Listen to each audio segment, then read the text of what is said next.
From the female perspective, a lot of times women, girls were raised to have a manly man and make sure that he can do these things like fix a sink and change a tire, which Billy can do, by the way. But I was raised And by the way, Billy also looks like a manly man. Like, dude, for those of you just listening, like Billy looks like if you look at him wrong, he'll take you out, right? Like, dude, you got some muscle, you got the beard, you've got dude, you're not a guy I would want to, mess with. He likes to say he's like a Peruvian grappler. Like he'll come low and fast. I'm close to the ground. I'll take you out at the knees. That's right. But I was raised by an alpha father. Yeah. And he can do everything. And to this day, if we have problems with house stuff, let's call my dad, and Billy's the same way. But I grew up thinking that's what a man should be. And then I'm fall in love with this man. And one of the things we talked about even before we got married is he said, I'll always make enough money to call a repairman because I just don't know how to repair things and I'll plan on it. And I thought that was just really open. And then we also had the conversation of like, look, I'm not one of those women that's just going to sit down and let you lead and submit and be that woman. Like I'm with, RGB, like where the decisions are made is where I want to be. And I related a lot more to the alpha content and being able to talk to a man that says, I'm okay with you being the best you. And taking a second seat to that, like to me, that was the strongest thing a man could say is like, hey, my ego's aside. I want you to win. I'm for you. Like that's really empowering for a woman. And I don't think feminism can work without men. And we grew up and we are still here in the Bible Belt. And we talk a lot about the Bible Belt of Texas where women are supposed to, submit. And that's just not me. And I wanted him to know that up front. He was like, I don't even understand what that means. Like, why would I ever ask you to do that? That's really empowering. And to me, that's a different side of masculinity that I respect. Yeah. Welcome to the Front Row Dad podcast. I'm your host, John Vroman. This is a show for family men with businesses, not businessmen with families. I'm here today with my new friends, Billy and Brandy Eldridge, and we're talking about the beta male revolution. Now, when I first heard that, I think my head probably cocked to the side a little bit. And I was like, wait a minute, what am I missing? Because everything that I've heard has been around alpha male. But once I started exploring this with Billy, I thought we need to talk about this. It's an important subject. I don't think it's been explored enough. So Billy, let's go to you first, man. What is beta male revolution to you? Beta male revolution was a way for us to begin to talk about a different type of masculinity. So when I look out there in the world of men's content, I saw a ton of stuff about alpha and how to go from a beta to be an alpha and how to awaken your inner alpha and a lot of good stuff and a lot of solid content. But what we wanted to do here, because I believe I'm a beta at heart. I'm a therapist. That's my job. For years, I worked in construction, and it was like a square peg in a round hole. I was in this very male-dominated, dog eat dog, aggressive type industry, and I was miserable, and I was dying on the inside, and I got into a lot of dysfunctional ways of coping with that through drugs and alcohol. Well, through recovery, I got permission from some men in my life, some sponsors and mentors to just be me. And when I tapped into that was more of a beta guy. I went back to school, became a therapist. I love talking to people, talking about emotions, feelings. When we look at any business, we look at a C-suite and we look at not everybody's the CEO. Sometimes we have a chief operating officer or a chief financial officer. In our house, the way our dynamic's set up, Brandy takes on more of the CEO of the household, and I fill other roles and duties. So where can we have those conversations about those types of men who fit in that and aren't looking to be something different than what they are? Well said. And Brandy, welcome to the show. How do you view the beta male revolution? Is it the same? Would you say, what he said, or would you have a different take on it? I think a little bit of a different take from the female perspective. A lot of times women, girls were raised to have a manly man and make sure that he can do these things like fix a sink and change a tire, which Billy can do, by the way. But I was raised. And by the way, Billy also looks like a manly man. Like, dude, for those of you just listening, like Billy looks like if you look at him wrong, he'll take you out, right? Like, dude, you got some muscle, you got the beard, you've got like, well, dude, you're not a guy I would want to, mess with. He likes to say he's like a Peruvian grappler. Like he'll come low and fast. I'm close to the ground. I'll take you out at the knees. That's right. But I was raised by an alpha father. Yeah. And he can do everything. And to this day, if we have problems with the house stuff, let's call my dad, and Billy's the same way. But I grew up thinking that's what a man should be. And then I'm fall in love with this man. And one of the things we talked about even before we got married is he said, I'll always make enough money to call a repairman because I just don't know how to repair things and I'll plan on it. And I thought that was just really open. And then we also had the conversation of like, look, I'm not one of those women that's just going to sit down and let you lead and submit and be that woman. Like I'm with, RGB, like where the decisions are made is where I want to be. And I related a lot more to the alpha content and being able to talk to a man that says, I'm okay with you being the best you. And taking a second seat to that, like to me, that was the strongest thing a man could say is like, hey, my ego's aside. I want you to win. I'm for you. Like that's really empowering for a woman. And I don't think feminism can work without men. And we grew up and we are still here in the Bible Belt. And we talk a lot about the Bible Belt of Texas where women are supposed to, submit. And that's just not me. And I wanted him to know that up front. He was like, I don't even understand what that means. Like, why would I ever ask you to do that? That's really empowering. And to me, that's a different side of masculinity that I respect. Yeah. How does your dad feel about this? I mean, he teases Billy about everything. Like he tells Billy, like he's got a really nice 10 key hand because he can compute. I used to keep books in my first career, and I could work a 10 key calculator like nobody's business. So if it comes to financial information, the funny thing is her dad is a ditch digger by trade. He's got a backhoe and a truck and digs pools for a living, and he's just a built up, strong guy. But when it comes to like, where do I file my taxes and how do I keep things streamlined in my business, he'll call me. Now, if I need to like put in a fence, I call him.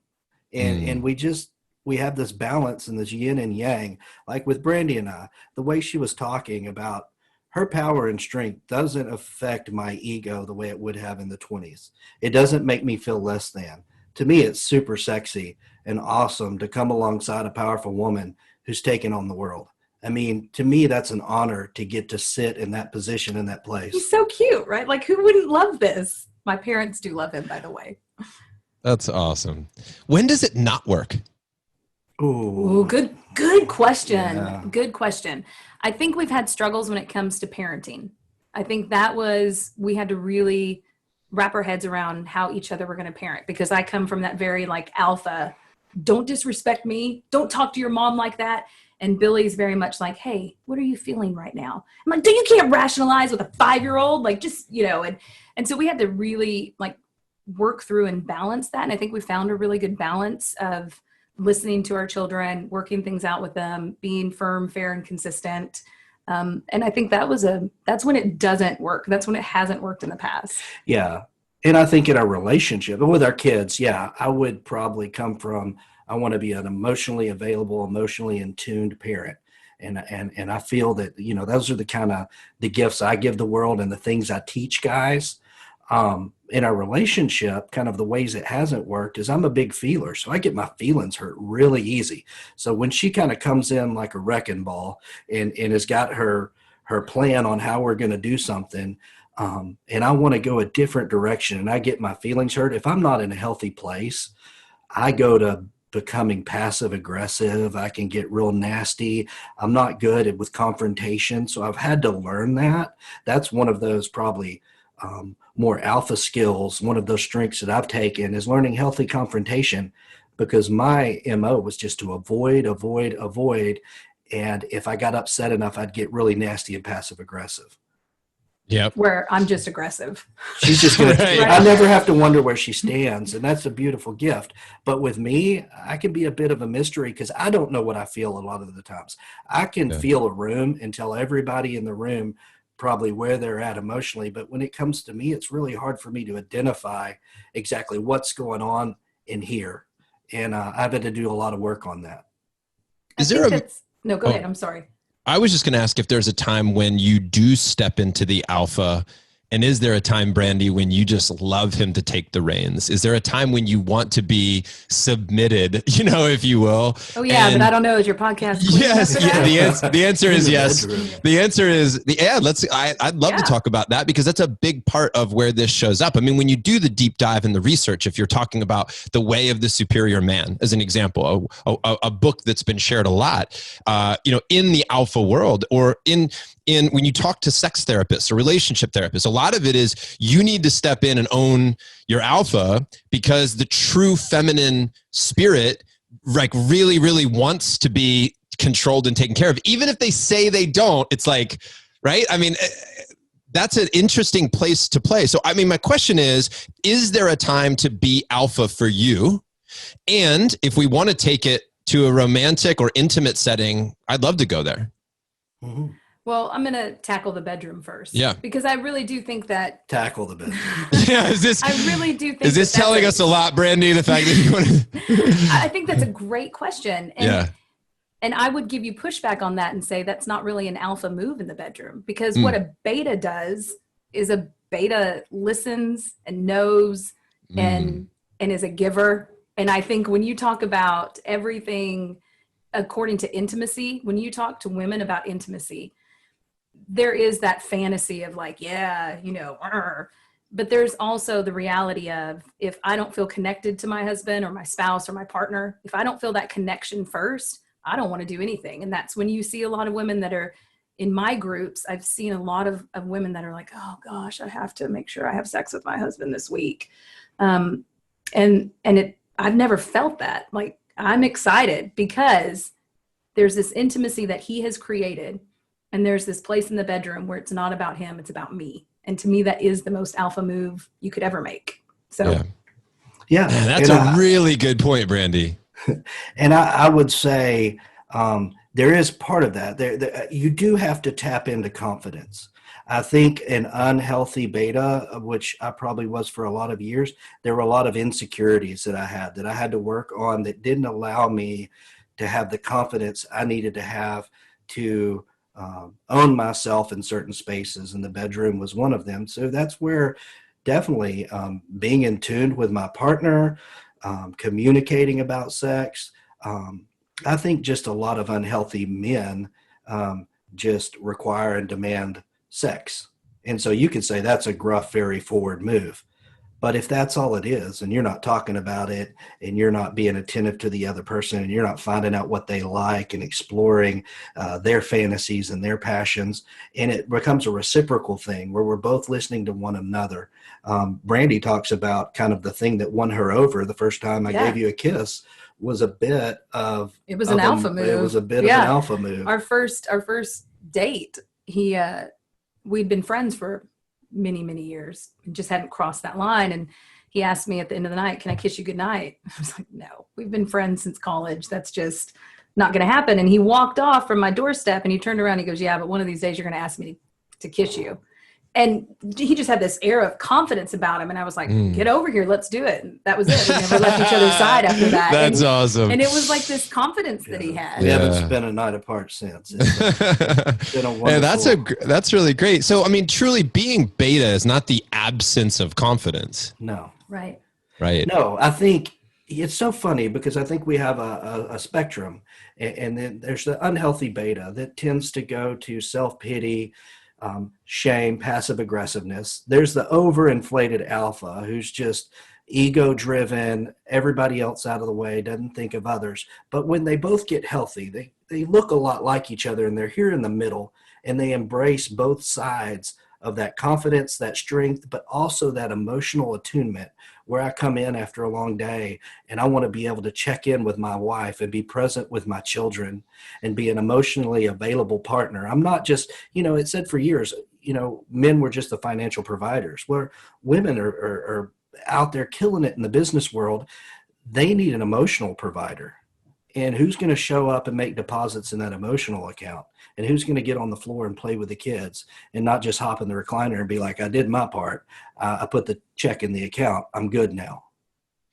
How does, well, actually, let me stick with the unhealthy part for a second. I really like where that was going, where it's like, what does healthy look like? What does unhealthy look like? And I think you're doing an amazing job of articulating that. I just wonder if there's any other nuances there that we want to pay attention to. Like, what is an unhealthy alpha? What's an unhealthy beta? What does it look like when they're both healthy and functioning, right? Is there anything else we're missing in that space that it's okay if we covered it all? That's such an interesting way of looking at it, of here's an example of unhealthy and here's an example of when it's thriving. I think it all boils down to insecurity. They just manifest in different ways. Yeah. I think someone who believes they've got to go full alpha will amp up their bravado. They'll show off instead of show up in friend groups. They'll tell and they'll take, and it's all about them. Now, on the other end, a beta may become quiet and small and shrink themselves and not stay right-sized in their presence because they feel less than. So it's calling people forward into their true, authentic selves, which I said kind of comes to the middle, and they kind of blend and look a lot and share strengths from each other. I mean, in marriage, I can tell you, in our relationship, when it's not healthy, what betas and alphas do for me, I'm just in business mode a lot. And when I come home, I'm still in business mode. And like, it can be somewhat of a ignorance of anybody's feelings. So I have to really check in with him and see where he is in his feelings, and just like, hey, how was your day? Instead of like, hey, we need to get this, and this done. I've got this project we need to work on. When we go, we have a small little cabin in the woods. And when we go to the cabin, I'm like, all right, we've got 4 projects we need to work on. And he's like, I just want to relax. And I'm like, no, we don't have time for that. So here it is. This is where we're going. I need this done by this time. And he's like, hey, babe, hey, let's just enjoy the sunset, right? Mm-hmm. I'll enjoy the sunset when that chair's cleaned off and this is done. And I really need, and so it is some of that. But then it's also when we're arguing, yeah, and he goes quiet and just like agreeable on everything, like that doesn't help anybody, right? Yeah. And when I'm just like over aggressively yelling and flipping out and blaming, because I'm never wrong. I mean, I'm just never wrong, and alphas are never wrong. We know what we're doing, and chances are we really do because we have this foresight. Up for debate. But being able to say, like, step back and say, hey, and Billy's very good about that. One of his things is always clean your side of the street. What are you responsible for? Stay in your lane, take your broom on your side of the street and clean it, stop cleaning mine. And so when he's really taught me that, to like step back and see what my part is in it. Yeah. And he's really good about always seeing his part in it. Like, yeah, he's really good about apologizing first, because I'm not going to apologize first. And he's really good about coming to me and letting me know that hurt his feelings, or he didn't like that. And I don't want to see, that's not attractive when you do that. And I defend myself. And then anytime I'm defending myself, Billy has reminded me, when we're not arguing, if you have to defend yourself, you're wrong, like anytime. And so it's really listening to each other and noticing when we're getting out of alignment. Brandy, what do you like most about Billy? Like, you mentioned a few things, but what really lights you up about this man? One, I said it before, but that he's always in my corner. Like, he's never telling me I can't do something or shouldn't do something. He's always cheering me on and letting me know that I could take on the world if I need to. He's always in my corner. And that's really attractive, that he doesn't get insecure about things that I'm doing.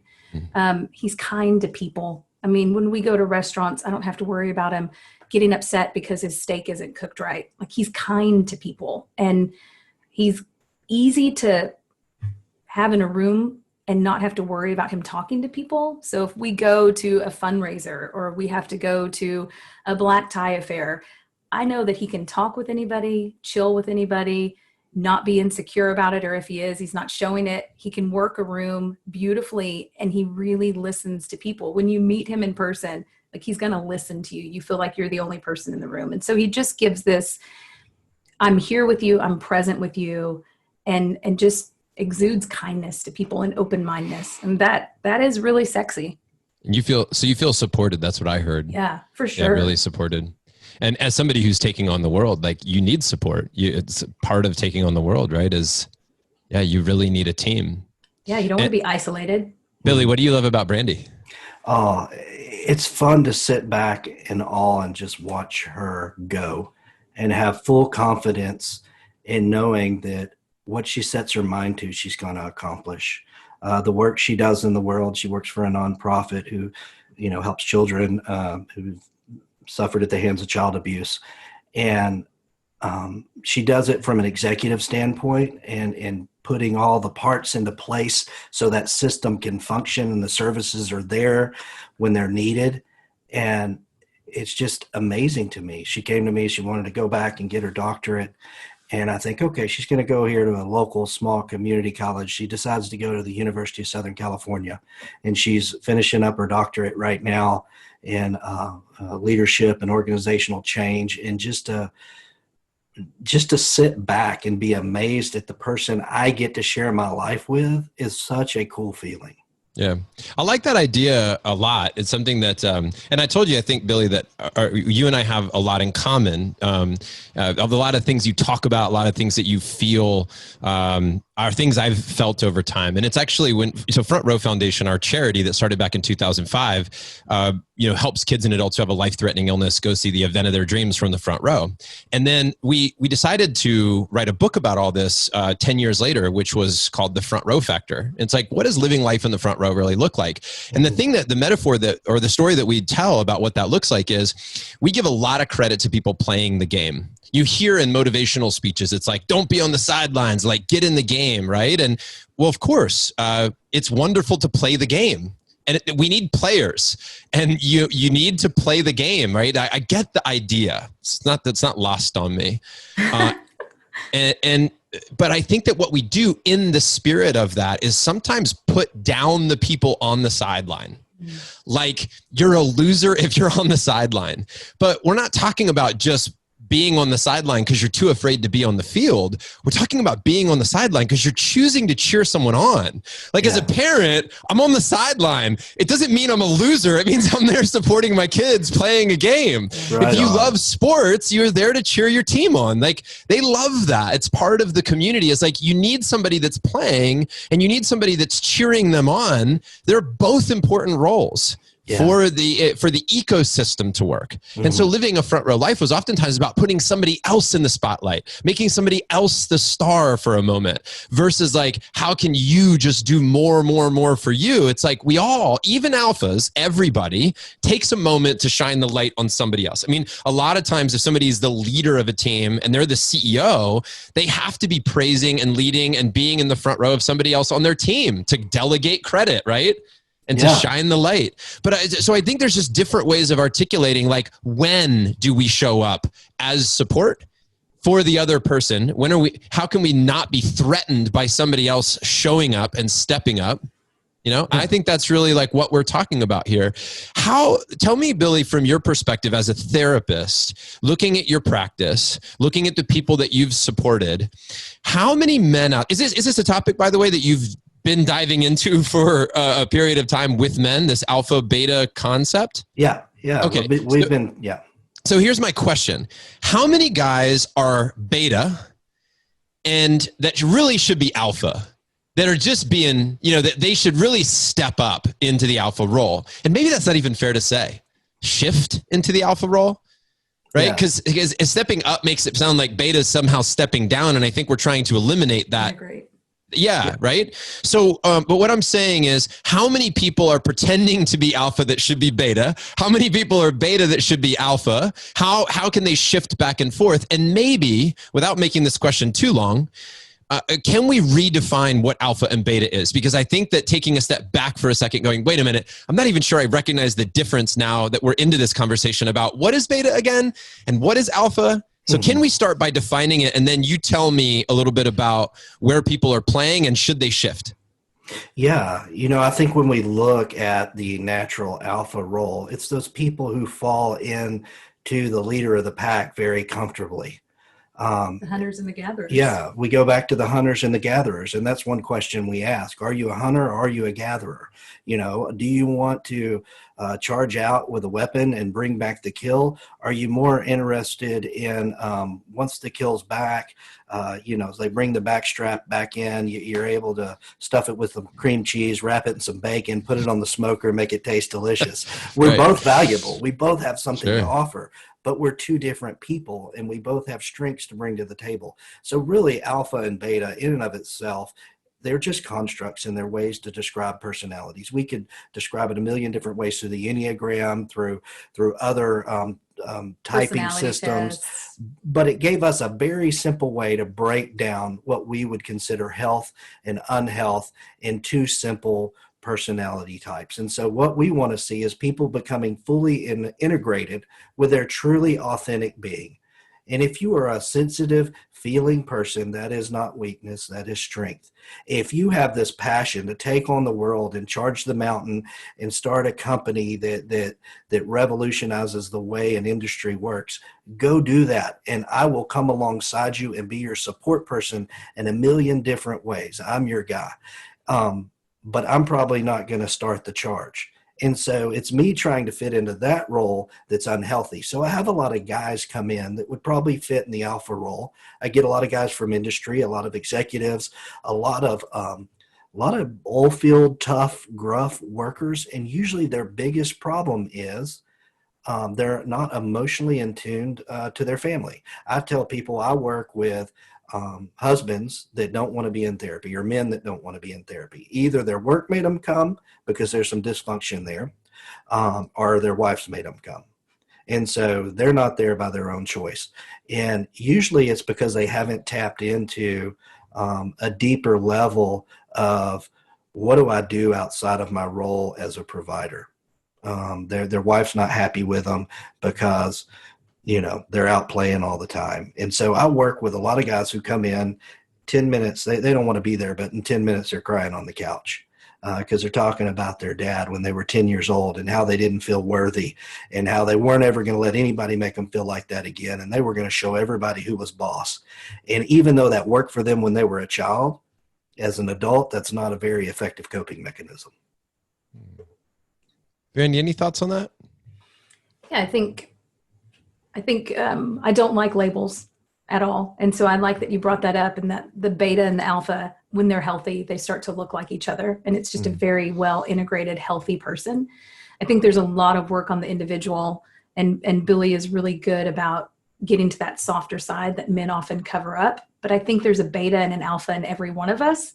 And I think it's understanding where your strengths are and understanding where your stretches are. And I think the world now, like Billy said earlier, women don't necessarily need these alpha bravado providers anymore. We can provide for ourselves and we can take care of things, but we want a partner. We want someone who is emotionally available. And that's this evolution of the evolving man, which is what you do, is you talk about, how to be a better husband and how to be a better father and a better businessman. And I think it's the alphas having these conversations, the betas saying, hey, we have something to offer too. And just because we're a little different doesn't mean we're less than. And I think it's coming together and really looking deeper within ourselves. It all comes down to the individual work we do on ourselves. Understanding your triggers, understanding your traumas, understanding, what legacy do I want to leave? And then working either, backwards from that. I think that's an important part of this self-defining role of, am I an alpha or am I a beta? Like Billy said, it's just something we construct, and then it's all about how we tear it down. And I think that's what both sides, your podcast and our podcast, are doing. We're saying, hey, you're okay to be this way. We give you permission to be an alpha or a beta, but you can't stay unhealthy. We've got to integrate. We got to look at each other. You two look more like each other than not when it comes to probably how you love your families. That's healthy. Well said. Physically, we look a little different. The first time I met you, John, you were at the pool with your shirt off, and it was That's right. It was a nice a nice picture. I'm going to tell you, I was a little intimidated as a beta. I'm like, this guy's done some push-ups, and and I had to put myself in check. But then I fell in love with the work you were doing.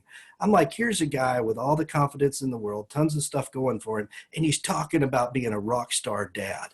Man, my heart just filled with joy and love for this thing you're doing. And I've been listening and tuning in, and I'm just so excited because you are the type of person who has this magnetic personality that can rally the troops. And Brandy's that kind of person that can rally the troops. I'm a one-on-one therapy, me and a couch and a chair. I do that kind of work, and then maybe one or two guys. I love that. But the big stage is a little far off for me. I don't fit into that very comfortably. So I love other people who can get on that and articulate the message.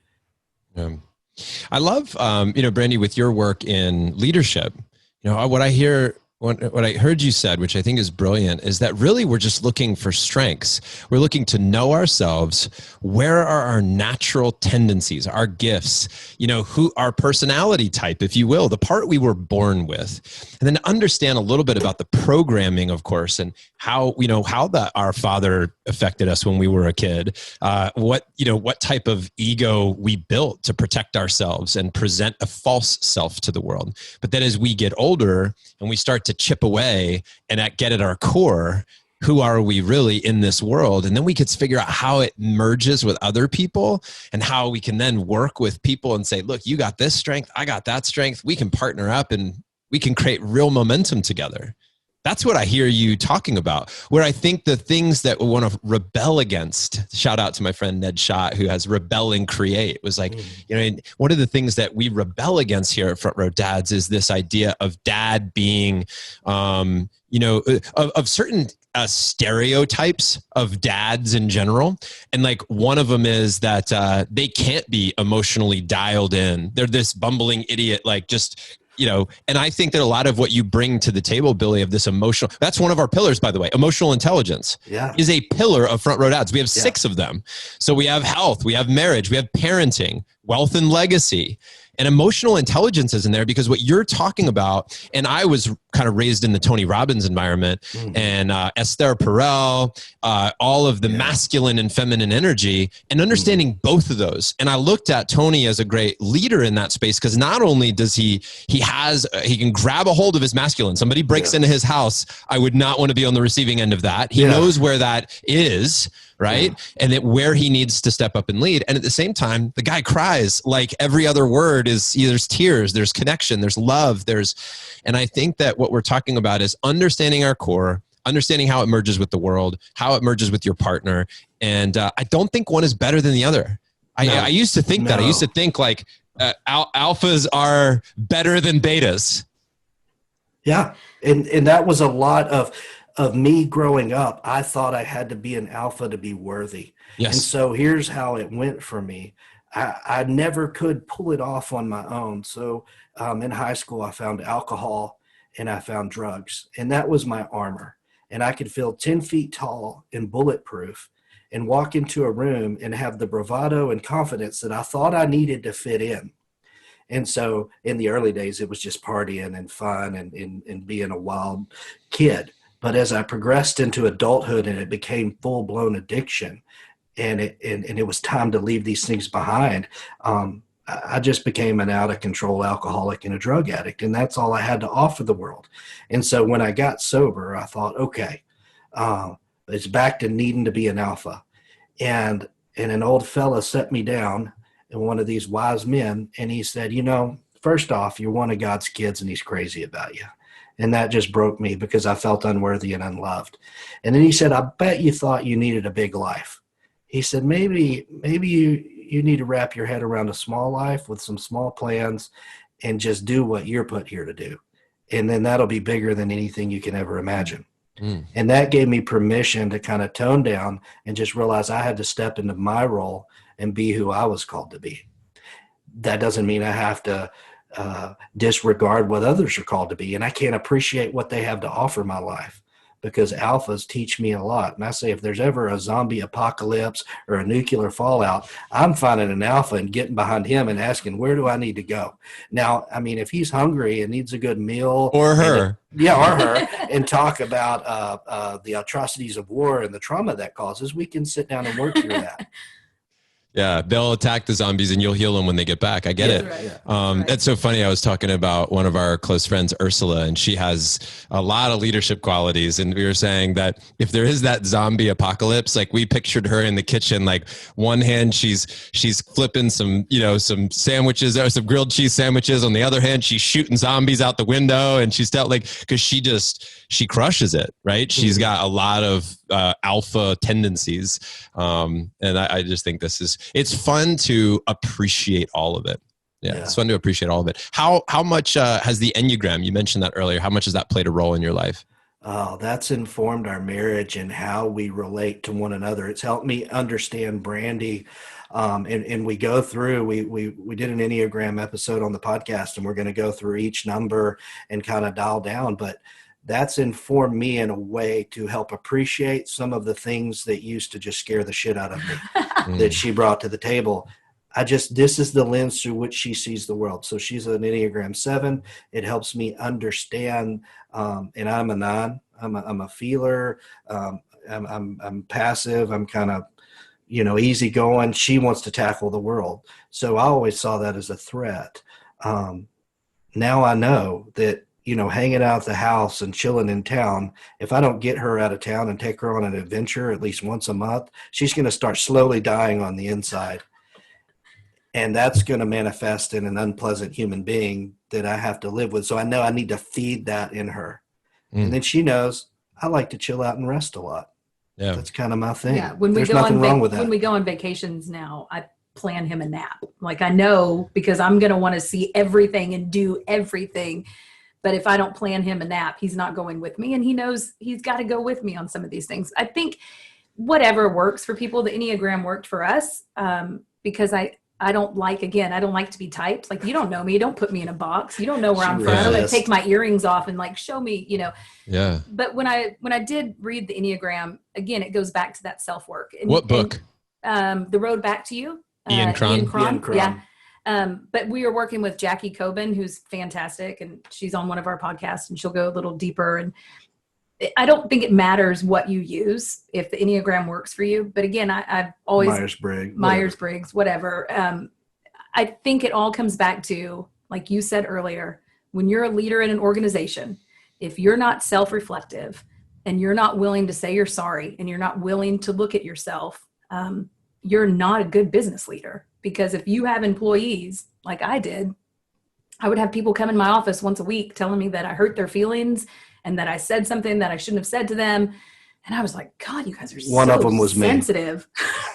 I just thought people were sensitive. And when I started to lens it through their eyes of their different personalities and where they were coming from, I had to say, oh, I'm sorry. I didn't mean to say that. I'm sorry. And it wasn't so much of God, these people are so sensitive and needy all the time. It was more like, I see their point of view.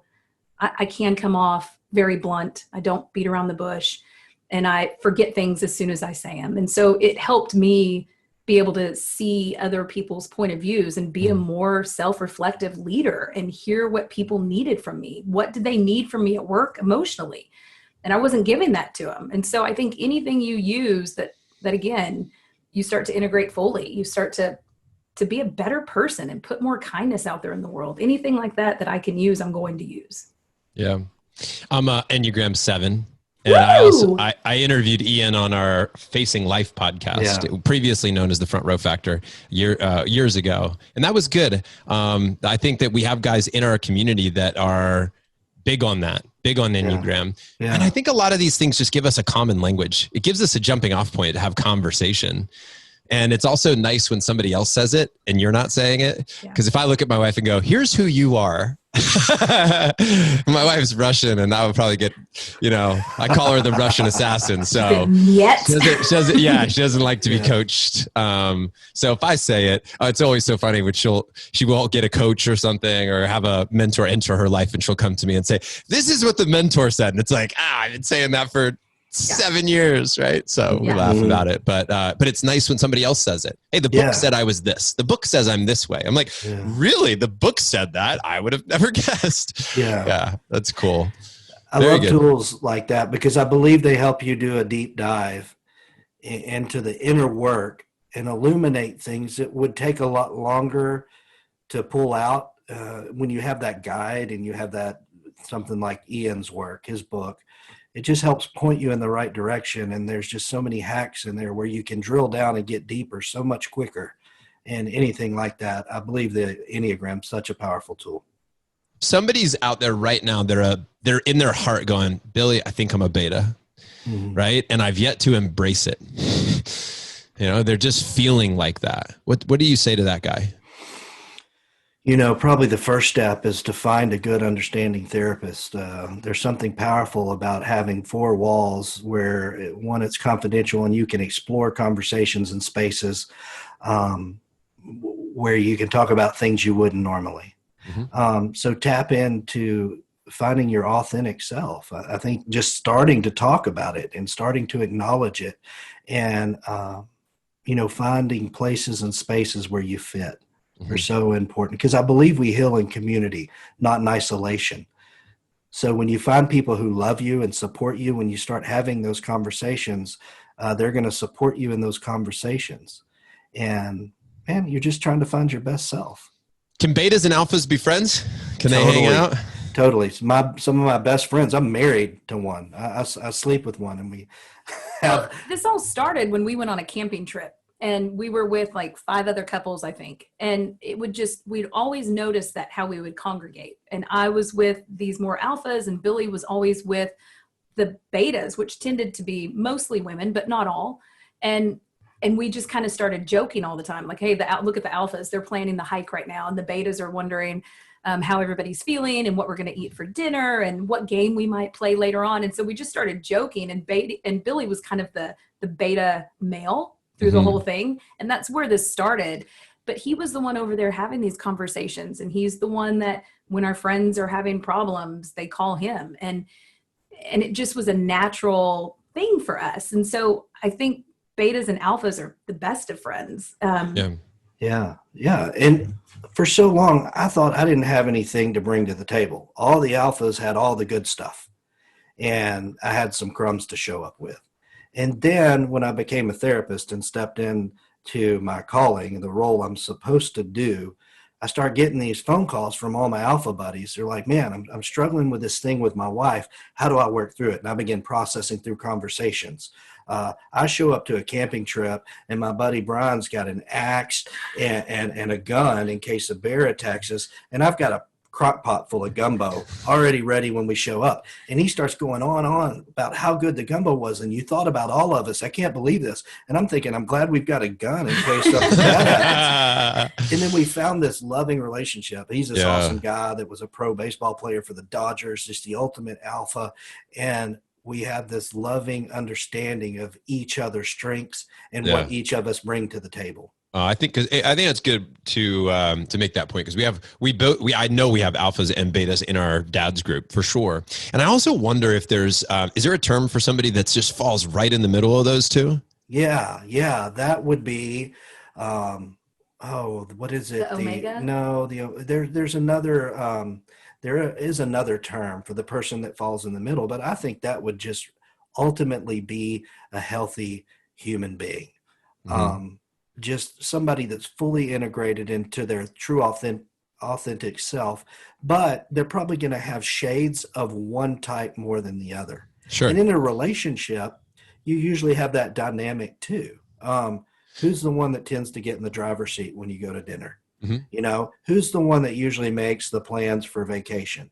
Who's the one that usually is kind of the CEO of the house that gets everything together, and the other person comes in the supportive role?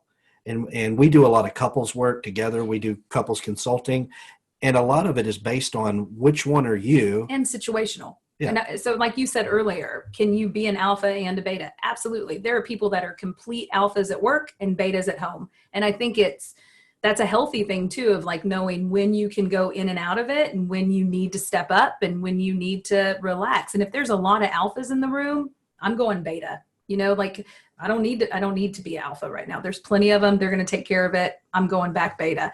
I'm here to have a good time. And I think that's part of it, is just knowing like, when do I need to step up? And we like to talk about, and Billy likes to talk about some of the things that he needs to do that are more on those alpha things. Like he needs to work on these, bringing out some alpha characteristics. Do you see it as kind of a spectrum? Like if we were to look at extrovert and introvert, Yeah. and if I look at it as a spectrum and you were to be on that, you're highly extroverted or highly introverted, but if you're somewhere in the middle, what do they call that? An ambivert? Ambivert, yeah. So if you're in the middle, and then do you see, I guess I'm a little confused about like, is the alpha beta also a spectrum? Be super alpha or super beta, but you could be right in the middle, but you could also be in your best self at either end of that spectrum. Absolutely. I believe it is a spectrum. And like when I think of somebody like General Mad Dog Mattis, who was the ultimate Marine, he was on, he was the defense secretary. Okay. And he was I know somebody's going to yell at me because I don't know who that is. It's okay. He is. That's my Marine. beta showing up. Yeah. Well, he's a Marine, and they asked him during the Iraq War, does the enemy keep you up at night? And he says, nobody keeps me up at night. I keep other people up at night. Oh, yeah. That was his response. And he's just this full alpha guy, but he's also a wonderful human being that his calling is to protect. And to protect a nation and to protect his family.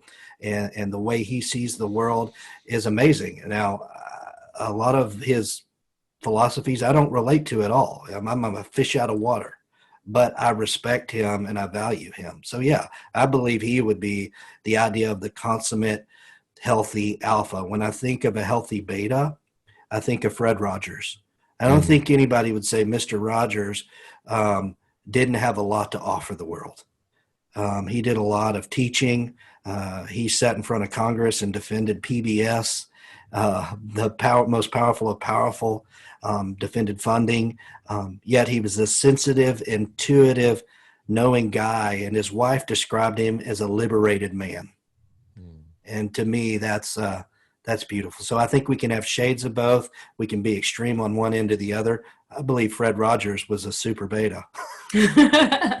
No question. And I'm so glad that you brought that up, because what a way to powerfully lead in his most authentic way. Yeah. I watched that movie in great admiration. I mean, I did watch a little bit as a kid, but I think I appreciated him more as an adult. Yeah. And to see that strength show up in the way that it did, that certainty, there's a presence there that oftentimes feels much stronger because it has so much certainty to it than a lot of the fake alpha bullshit that shows up too. Yeah. Yeah. What a sad world it would have been if someone would have grabbed Fred Rogers and said, quit being such a weakling. You need to grow a pair and man up. Right. And he changed the trajectory of his life to try to fit in a role he wasn't built for. But it took great strength. And he did get some pushback from people about being, this and that, but he didn't let it bother him. He was what he was, and he did it with authenticity and integrity. And in a way, the world needs more of that, I think, than less than. Guys, this has been a great conversation. I want to thank you both for being with me today. This has been so fun. Lots of value. Really appreciate your energy between the two of you. And what a great example. So not only did you bring great wisdom, but the way you showed up for each other today was also really fun to be a witness to. Yeah. Where can people go connect with you beyond this point? BetaMaleRevolution.com. We've got a little free e-course on there that you can take that kind of goes through what it's like to be a beta. And our tagline is, a place for beta males and the alphas who love them. And, we have this interchange between Brandy and I and alpha females. Alphas in general. Yeah. Facebook, Instagram, website. Our podcast is on everything. Amazon. Beta Male Revolution. Yeah, it's all there. It's great. Well, I appreciate you two very much. Brandy, I wish you great success with your journey ahead and pursuing your doctorate. When does that come to a close? Yeah. 22. 22? 2022. 2022. Yeah. It's a long road, but thank you. Thank you. I know there's a lot of effort to be put in there, and for your 3 kids, yes? Yeah.